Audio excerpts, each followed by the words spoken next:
সপ্তাহ সময় দিচ্ছি, তার মধ্যে মহারানীর মতো ওই সীতাহার আমার চাই চাই চাই। আহ কিন্তু গিন্নি ওটার যে অনেক দাম, আমার কি আর মহারাজের মতো অত টাকা আছে বলো? এই শোনো, তোমার কি আছে আর কি নেই তা আমার খুব ভালো করে জানা আছে, বুঝলে? কিন্তু গিন্নি একটা কথা কান খুলে শুনে রাখো, এবারে যদি তুমি ওই সীতাহার আমাকে গড়িয়ে না দাও, আমি তাহলে চিরদিনের মতো বাপের বাড়ি চলে যাব। এই আমি বলে দিলাম। আচ্ছা ফাঁপড়ে পড়লাম আমি, কি যে করি। দূর, আর ভালো লাগে না।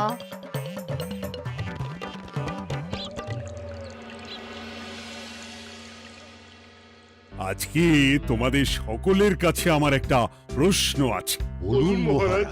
আচ্ছা, ধরো তোমরা যদি এ রাজ্যের লোক না হতে, অন্য কোনো রাজ্যের হতে, তাহলে তোমাদের কাছে কৃষ্ণনগর কেমন মনে হতো?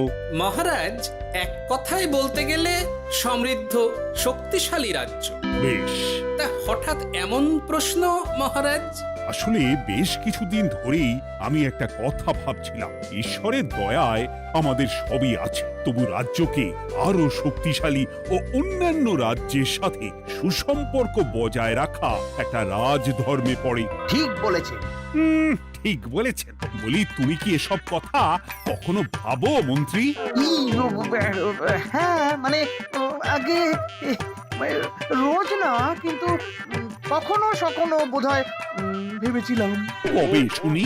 ইয়ে ওই তো কিছুদিন আগে, ওই সেদিন। এটা ঠিক কোন সেদিনের কথা বলছেন মন্ত্রী মশাই? যেদিন আকাশে ওই দুটো সূর্য উঠেছিল? তোমাকে সবকিছুতে ফোড়ন কাটতেই হবে না গোপাল?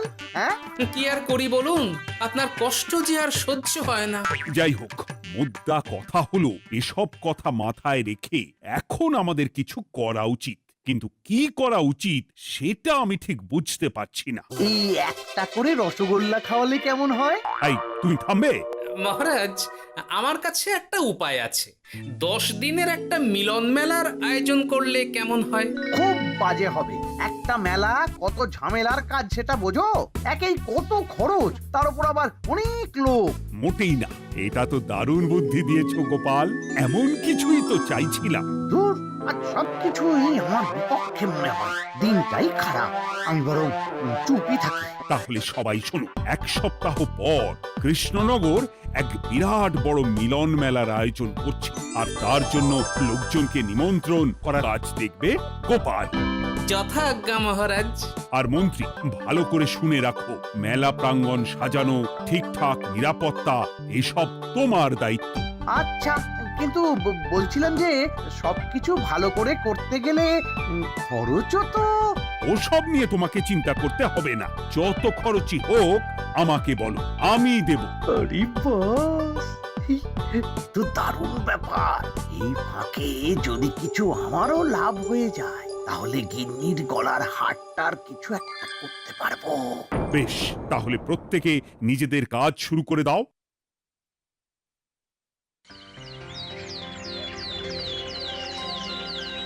শোনো শোনো শোনো, 1 সপ্তাহ পর কৃষ্ণনগর মেলা প্রাঙ্গণে অনুষ্ঠিত হতে চলেছে 10 দিন ব্যাপী মিলন মেলা। সকল গ্রামবাসীকে এই মেলায় আসার জন্য আমন্ত্রণ জানানো হচ্ছে। শোনো শোনো শোনো।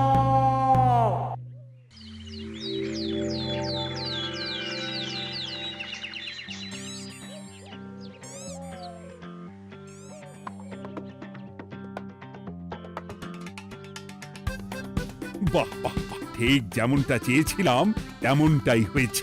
আর এসব কিছুর জন্য আমি গোপালকে ধন্যবাদ জানাতে চাই। কি যে বলেন মহারাজ, এই কৃষ্ণনগর তো আমার নিজেরই পরিবার। সেসব আমরা খুব ভালো করেই জানি গোপাল।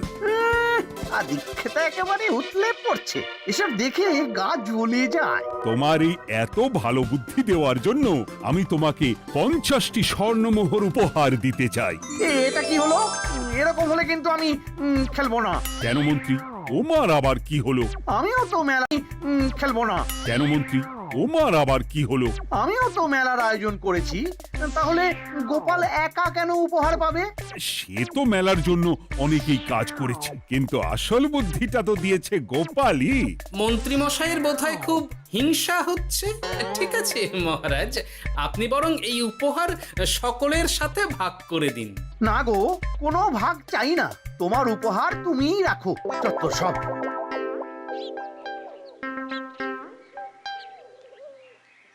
আমার কি এত খারাপ দিন এসেছে নাকি যে আমাকে গোপালের থেকে পুরস্কার নিতে হবে?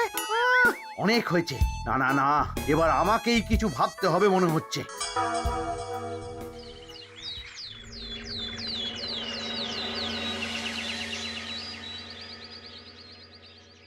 আমার আমার সব শেষ হয়ে গেল গো, সব শেষ হয়ে গেল। এবার এবার আমার কি হবে? মহারাজ, মহারাজ কিছু একটা করুন, মহারাজ কিছু একটা করুন। চিন্তা করো না, আমি দেখছি। যারা দোষী তারা শাস্তি পাবেই। কি শুরু হলো বলো তো হঠাৎ করে? এত বড় বড় চুরি ডাকাতি হয়ে গেল, অথচ কেউ কোনো টেরই পেল না। হ্যাঁ মহারাজ, আসলে রাতের বেলা যখন সবাই ঘুমিয়ে থাকে তখন এই চুরি ডাকাতিগুলো হয়, তাই কেউ কোনো শব্দ পায় না। ভালো করে অনুসন্ধান করো, যে বা যারা এই কাজ করছে তাদের যত তাড়াতাড়ি সম্ভব ধরে ফেলতে হবে, নইলে তো আমাদের প্রজাদের অনেক ক্ষতি হয়ে যাচ্ছে। হ্যাঁ মহারাজ, আপনি কোনো চিন্তা করবেন না। কোথায় আনন্দ করে সব প্রজারা মেলা ঘুরবে তা নয়, আবার এই উটকো ঝামেলা। একটা কথা বলছি, কিছু মনে করবেন না। আসলে এই ঝামেলার কারণ হলো গোপাল। আমি ঠিক জানতাম কোনো না কোনো ভাবে আপনি আমাকে দোষ দেবেন। সত্যি তো, এসবের সাথে গোপালের কি সম্পর্ক? ওরই তো সম্পর্ক আছে মহারাজ। মেলা শুরু হলো আর তার সাথে চুরি ডাকাতিও। আর যদি গোপাল মেলার বুদ্ধিটা না দিত তাহলে রাজ্যে এত চুরি ডাকাতিও বাড়তো না। মানছি মন্ত্রী মশাই, মেলার বুদ্ধিটা আমার, কিন্তু মেলার নিরাপত্তা রক্ষা তো আপনার দায়িত্ব ছিল। যদি মেলা থেকেই এই ঝামেলা শুরু হয় তাহলে তো আপনার কাজেও ফাঁক আছে। মুখ সামলে কথা বলো গোপাল। আহ, তোমরা একটু থামবে? এখন নিজেদের মধ্যে ঝামেলা করার সময় নয়। সবাইকে একসাথে কাজ করে আসল চোর ডাকাতদের ধরতে হবে, তারপর বোঝা যাবে কার দোষ ছিল আর কার নয়। আগে মহারাজ।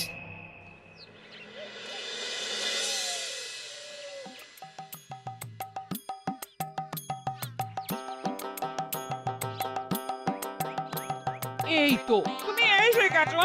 তাড়াতাড়ি মুখ হাত ধুয়ে বসো, তোমার জন্য একটা জিনিস এনেছি। বলো কি জিনিস?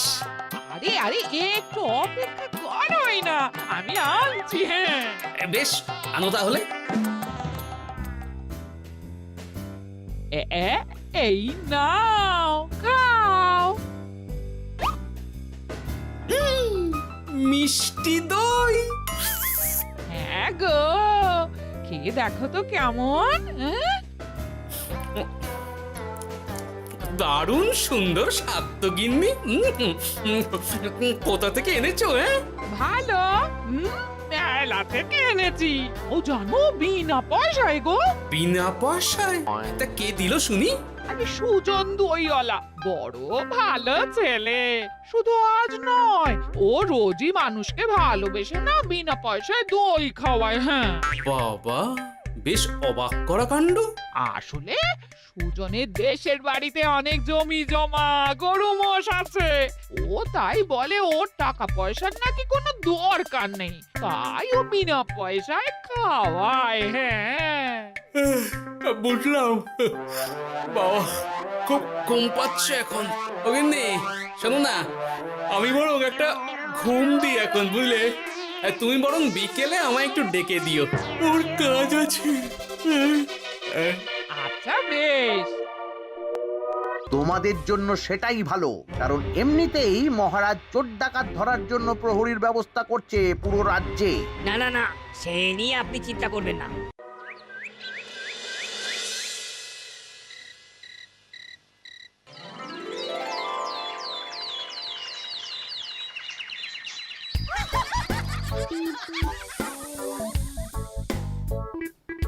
কই গো, ওরে আর কতক্ষণ ঘুম হবে?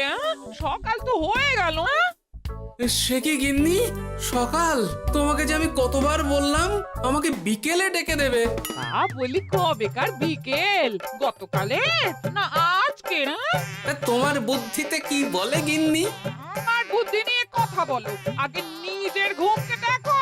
গতকাল বিকেল থেকে ডেকে ডেকে গলা ব্যথা হয়ে গেল, কিন্তু ওনার ঘুম আর ভাঙে না।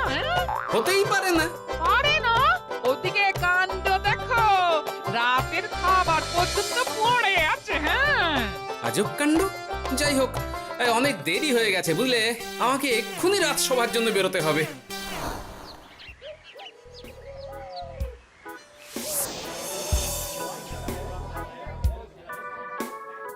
বাবা, এত ভিড় কি আছে এখানে? একটু কাছে গিয়ে দেখি তো। সত্যি সত্যি ভাই সুজন, তোমার হাতে জাদু আছে। এত সুন্দর মিষ্টি দই, এ স্বাদ ভোলার নয় ভাই। আচ্ছা, তাহলে এই হলো সুজন দইওয়ালা। ভালো মিষ্টি দই আছে, নেবে নাকি গো? পয়সা লাগবে না।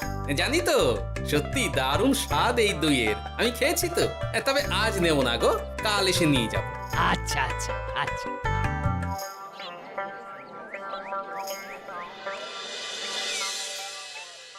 আর কোনো নতুন খবর পেলে ওই ডাকাতদের ব্যাপারে?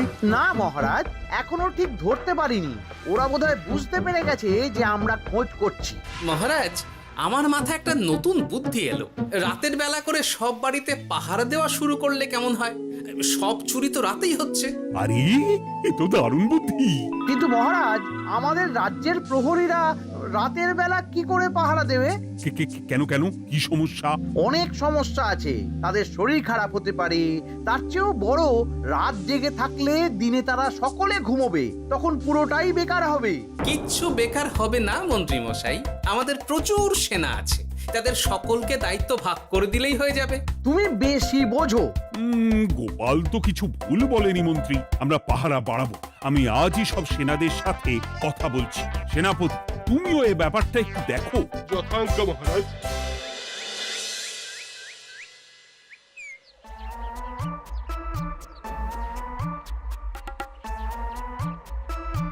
চোর ডাকাতদের ধরার জন্য যদি একটা সূত্রের হদিশ পাওয়া যায় তাহলেই কেল্লা ফতে, কিন্তু সেটাই পাওয়া যাচ্ছে না বলেই এত সময় লাগছে।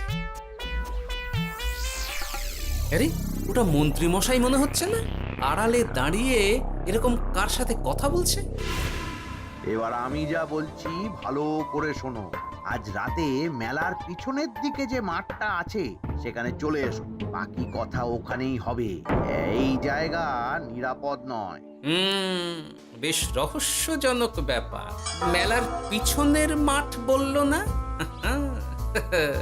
রাতে আমাকেও দেখতে হবে কি হয় সেখানে।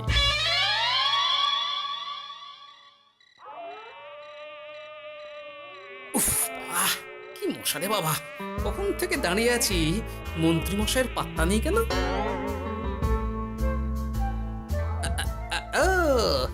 ওই তো চলে এসেছে। এই যে আমার সোনার হাটটা কই? হ্যাঁ, পই পই করে বলেছিলাম আমার ওটা চাই। আগে কি আর বলি বলুন তো, ওই হাটটা আমাদের দলের প্রধানের খুব পছন্দ হয়ে গেছে, তাই কোনোভাবেই ওটা দিতে পারলাম না। কি এত বড় সাহস! আমার বলার পরেও তুমি এরকম করলে? বড় ভুল হয়ে গেছে মন্ত্রী মশাই, এবারের মতন ক্ষমা করে দিন, আর হবে না, এই কথা দিচ্ছি। তোমাদের জন্য সেটাই ভালো, কারণ এমনিতেই মহারাজ চোর ডাকাত ধরার জন্য প্রহরীর ব্যবস্থা করছে পুরো রাজ্যে। না না না, সে নিয়ে আপনি চিন্তা করবেন না, আমাদের ধরা পড়ার কোনো সুযোগই নেই, কারণ যে পরিমাণ ওষুধ আমি আমার দইতে মিশিয়ে দিই সেটা একবার যে খাবে মরার মতন ঘুমোবে। বাহ বাহ বাহ, সে তো খুব ভালো। করো করো। তার কোনো নতুন খবর পেলে? মেলা তো শেষের দিকে। হ্যাঁ পেয়েছি, পাশের গ্রামে বলরাম নামে এক বড় মহাজন আছে। পরশু তার মেয়ের বিশাল ধুমধাম করে বিয়ে। শেষ একটা বড় দান মারতে পারলেই আপনার আমার দুজনেরই শান্তি। আচ্ছা, এই ব্যাপার তাহলে। এসব কিছুর দুজনেরই শান্তি। আচ্ছা, এই ব্যাপার তাহলে হ্যাঁ? এসব কিছুর পেছনে মন্ত্রী জড়িত। এইবার বুঝতে পারছি কেন রাতের পাহারাতে ওনার এত আপত্তি ছিল। কিন্তু ওই লোকটা কে? ঠিক আছে, এখন যাও, একটু সাবধানে কাজ করো আর আমার পাওনাটা ঠিকঠাক দিও, কেমন? সে কি সুজন দইওয়ালা? এবার আমার কাছে পুরো ব্যাপারটা পরিষ্কার হয়ে গেছে। না, কালই মহারাজকে সব জানাতে হবে, আর এদের হাতে নাতে ধরার জন্য একটা উপায় ভাবতে হবে।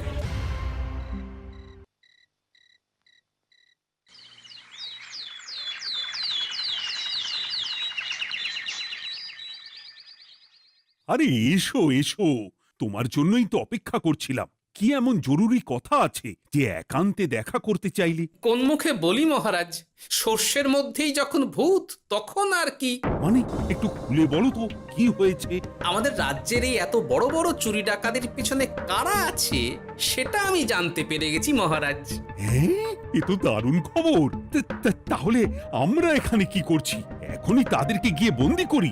না মহারাজ, আমাদের হাতে কোনো প্রমাণ নেই, তাই ওইভাবে বন্দি করতে পারবেন না। কেন বলো তো, কারা আছে পেছনে?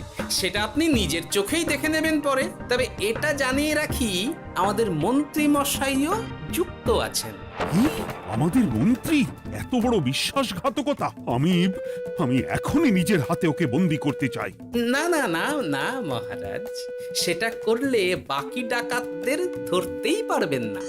তাহলে উপায়?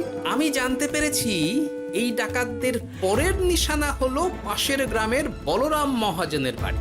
বলরাম মহাজন? কাল তোর মেয়ের বিয়ে, আমাদেরও তো নিমন্ত্রণ আছে সেখানে। তাহলে তো আরোই সোনায় সোহাগা। শুনুন মহারাজ, আমার মাথায় দারুণ এক বুদ্ধি এসেছে। সে কি? হ্যাঁ, আপনি কোনো চিন্তা করবেন না, আমি শুধু যা বলছি সেটা করুন, বাকিটা আমি সামলে নেব। তবে দেখবেন যেন মন্ত্রী মশাই এসবের কিচ্ছুটি টের না পায়। বেশ বেশ বেশ।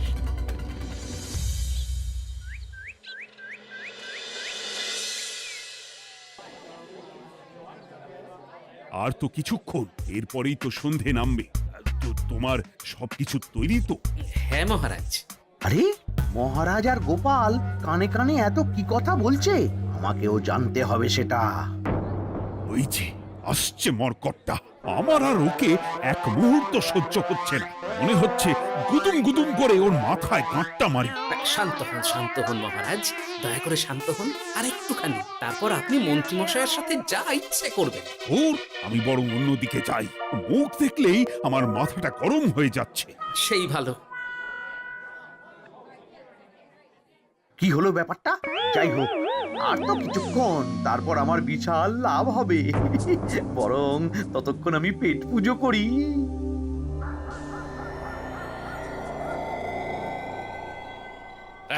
যা যা দামি জিনিস আছে সব দিয়ে দে। এই তো খেলা শুরু। এবার আর আমায় পায় কে? ও বাবা, এরা আবার কারা? সত্যি গোপাল দারুণ চাল চেলেছে। এই তোমরা এখানে কি করতে এসেছো? কেন, তোমরা যা করতে এসেছো? ডাকাতি? এমন তো কোনো কথা ছিল না। কার দলের লোক তোমরা? মন্ত্রী মশাইয়ের দলের লোক। এই রে, কি বলছে সব? কোথায় কোথায়? এই মন্ত্রী মশাই, এই কি বলছে এরা? আপনি দু নৌকোয় পা দিয়ে চলছে, আমরা থাকতে আপনি আরো এক ডাকাতের দলের লোককে ডেকেছেন। কি মন্ত্রী?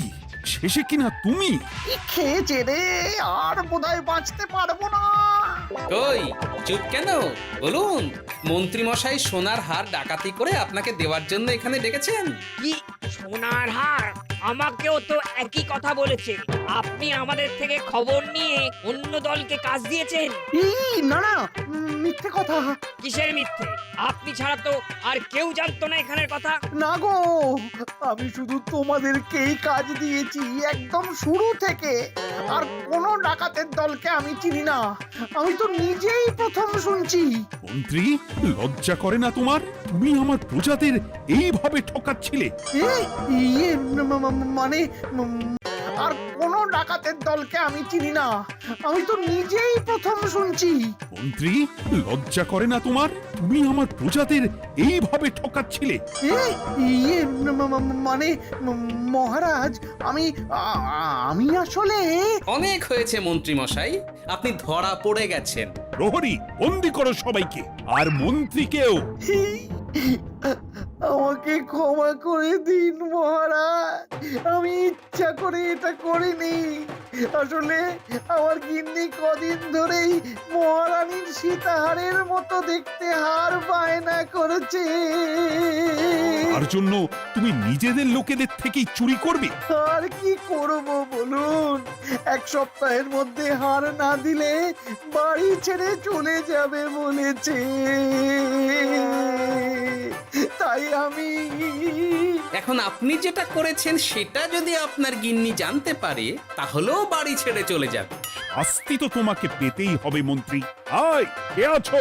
শোনো, মন্ত্রীকে মুখে কালি মাখিয়ে গাধার পিঠে বসিয়ে সারা রাজ্য ঘোরাও, এটাই ওর যোগ্য শাস্তি। আর গোপাল, তোমার বুদ্ধির প্রশংসা করতেই হয়। তোমার পুরস্কার আমি কাল রাজসভায় দেব। দূর